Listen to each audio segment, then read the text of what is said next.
এই চরটা প্রায় 10 বছরের মতো মহিষ লালন পালন করি। এর মধ্যে কোনোদিন আমার একটা মহিষ গরু কোনোদিনই চুরি নেই। এই 5 তারিখের পরের থেকে আমার 35টার উপরে মহিষ এ পর্যন্ত চুরি হয়েছে।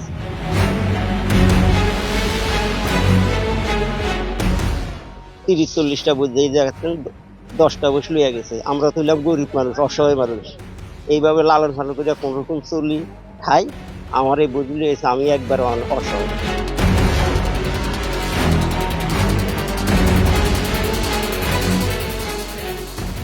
সকালে উঠে দেই আমাকে 6টি বইস গনা বাসা দিয়া 6টি বইস নিয়ে গেছে। আমরা বইস খুঁজা পাই না। সোর নিচে 5 বার।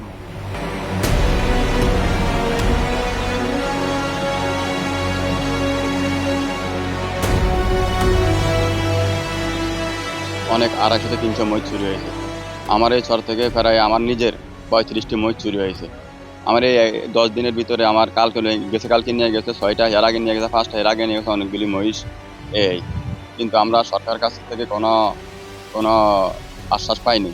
এবং প্রশাসনিক পুলিশ, কোস্টগার্ড, তারপরে নৌ পুলিশ এরা আমাদেরকে কোনো আশ্রয় দিতেছে না এবং আমাদের জন্য কোনো ভূমিকা তাদের নাই। বিগত কয়েক বছর মানে আমাদের পূর্বজ থেকে আমরা মহিষ লালন পালন করে আসছি, কিন্তু আমরা কখনো শুনি নাই যে মহিষ চুরি হয়। এই পর্যন্ত গরু এবং মহিষ মিলে তার আগে 250 থেকে 300 মহিষ চুরি হয়েছে এই চরগুলা থেকে, বিভিন্ন চর থেকে, বলার বিভিন্ন চর থেকে, যেটা আমরা মহিষ মহাজনেরা বিভিন্ন চর তথ্য নিয়ে জানলাম আর কি। আমরা আসলে এই মহিষ চুরির কারণে আমরা হয়তো একটা সময় হারিয়ে যাবো, আমাদের বলার যে ঐতিহ্য টক দই এটা হারিয়ে যাবো বলার থেকে। আমরা আসলে চুরি ঠেকাতে ঠেকানোর আমরা অনেক পদক্ষেপ নিচ্ছি, কিন্তু প্রশাসনের দিক দিয়ে আমরা কোনো সহযোগিতা পাই না। যদি প্রশাসন অত্যন্ত কোস্টগার্ড যদি একটা টাইম অর্থাৎ জোয়ারে রাত্রে যে জোয়ারটা, ওই জোয়ারে যদি কোস্টগার্ড যদি টহল দিত তাহলে হয়তো আমাদের চুরি থেকে আমরা রক্ষা পেতাম। আজকে 10 বছর তালাক এই চরে মহিষ পালন করে আইতেছি। এরকম 10 থেকে 15টা বৈশ খামারি আছে এবং মহিষ আইয়া গেল। আমরা অন্তত 10 বছর পরে এই বৈশ আমরা পাইছি। মহিষ চুরির কথাটা আমরা এই 2 বছরে বৈশ চুরির কথাটা শুনি, তার আগে কোনো বৈশ যে চুরি হতে আমরা জানতামই না। কিন্তু আমার প্রশাসকের কাছে আমার একটাই কথা হইল, আজকে প্রশাসন যে বাংলাদেশে পারে না এমন কিছু ঘটনা না যে প্রশাসন পারে না।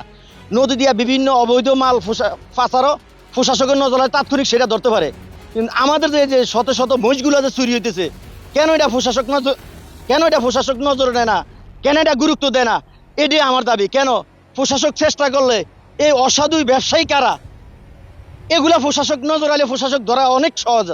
ভাই এই বাচ্চা আমাদের এই ঘরে বাঁধা থাকে না, আমার বাচ্চা থাকে জঙ্গলে মা সহকার, বুঝছেন? এমন বাচ্চা বাঁধা রেখে তো আমাদের এই বাচ্চা থুয়া আমাদের মাদাম লেগেছে 4-5টা। এমন বাচ্চা এগুলি বাঁধা রাখছি, আমরা এগুলি ঠিক মতন দুধ অন্য বসে লাগাইছি, ঠিক মতন দুধ খাওয়ান যায় না আর দেয় না ঠিক মতন। এটি যে পরিমাণে চাহিদা এই পরিমাণে আমরা দেয় না। এখন এইভাবে আমাদের বাচ্চাটি কিন্তু খুবই ঝুঁকিপূর্ণ। এখন আমরা কি করবো আমরা নিজেরই বলতে পারি না। চরাঞ্চলের সার্বিক আইন শৃঙ্খলা পরিস্থিতি স্বাভাবিক রাখা এবং জনগণের জানমাল ও সম্পদের নিরাপত্তা নিশ্চিত করার লক্ষ্যে বাংলাদেশ কোস্টগার্ড সার্বক্ষণিক টহল কার্যক্রম পরিচালনা করতেছে। এছাড়া যে মহিষ ও গবাদি পশু চুরি, নৌযান চুরি এবং অন্যান্য অপরাধ প্রতিরোধে অপরাধপ্রবণ ও ঝুঁকিপূর্ণ এলাকাগুলোতে গোয়েন্দা তথ্যের ভিত্তিতে বিশেষ অভিযানের পাশাপাশি সন্দেহজনক নৌযান এবং ব্যক্তিদের চলাচলের উপর নিবিড়ভাবে নজরদারি রাখা হচ্ছে। এছাড়াও স্থানীয় জনগণের সঙ্গে যোগাযোগ ও তথ্য সংগ্রহ এবং সংশ্লিষ্ট আইন শৃঙ্খলা রক্ষাকারী বাহিনীর সঙ্গে সমন্বিতভাবে প্রয়োজনীয় অভিযান পরিচালনার মাধ্যমে অপরাধীদের আইনের আওতায় আনার কার্যক্রম অব্যাহত রয়েছে। আর চরাঞ্চলে নিরাপত্তা ও আইন শৃঙ্খলা পরিস্থিতি আরও উন্নত করতে বাংলাদেশ কোস্টগার্ডের এই ধরনের টহল, নজরদারি ও অভিযান ভবিষ্যতে অব্যাহত থাকবে।